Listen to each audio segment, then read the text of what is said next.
ನನಗೆ ತುಂಬ ಜನ ಕೇಳ್ತಿದ್ದಿದ್ದು ಭವಿಷ್ಯನ ಏಜ್ ಎಷ್ಟು, ಇಷ್ಟು ದೊಡ್ಡ ಮಗಳಿದ್ದಾಳ ಇವಾಗ ಮಗು ಮಾಡ್ಕೊಂಡಿದ್ದೀರಾ ಅಂತೇಳಿ.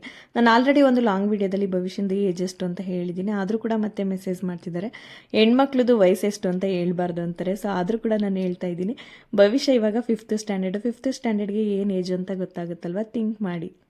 ಆ್ಯಕ್ಚುಲಿ ನಾವು ಭವಿಷ್ಯ ಒಬ್ಬಳೆ ಮಗಳು ಸಾಕು, ಅವಳ ಆಸೆಗಳನ್ನೇ ಫುಲ್ಫಿಲ್ ಮಾಡಬೇಕು ಅಂತೇಳಿ ಸುಮ್ಮನೆ ಆಗಿಬಿಟ್ಟಿದ್ವಿ. ಸ್ವಲ್ಪ ದಿನ ಹೋದ್ಮೇಲೆ ಭವಿಷ್ಯನ ನೋಡ್ತಾ ನೋಡ್ತಾ ಅನ್ನಿಸ್ತು, ಅವಳಿಗೆ ತಮ್ಮನೋ ತಂಗಿನೋ ಇದ್ದರೆ ಚೆನ್ನಾಗಿರುತ್ತೆ ಅಲ್ವಾ ಅಂತ ಯೋಚನೆ ಮಾಡಿ ಮತ್ತೆ ಮಗು ಮಾಡ್ಕೊಂಡಿದ್ದು. ಭವಿಷ್ಯಗೆ ಪಾರ್ಟ್ನರ್ ಆಗಿ ತಂಗಿ ಬಂದಿದ್ದಾಳೆ. ಸೊ ಅವಳಿಗಂತೂ ತುಂಬಾ ಖುಷಿ ಇದೆ, ನಮಗೂ ಕೂಡ ತುಂಬ ಖುಷಿ.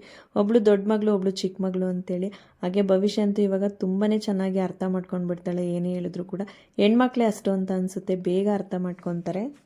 ಪಾಪುಗೆ ಸ್ನಾನ ಮಾಡಿಸಿ ಮಲಗಿಸಿ ನಾನು ಕೂಡ ಸ್ನಾನ ಮಾಡಿಕೊಂಡು ಮಲಗಿದ್ದೆ. ಭವಿಷ್ಯ ಸ್ಕೂಲಿಂದ ಬಂದಮೇಲೆ ಫ್ರೆಶ್ ಅಪ್ ಆಗಿ ರೊಟ್ಟಿ ಮಾಡ್ಕೊಂಡಿದ್ದಾಳೆ. ಹಾಗೆ ಟೀ ಮಾಡ್ಕೊಂಡು ಬಂದು ನನ್ನನ್ನು ಕೂಡ ಎಬ್ಬಿಸಿ ಟೀ ಕೊಟ್ಟಳು.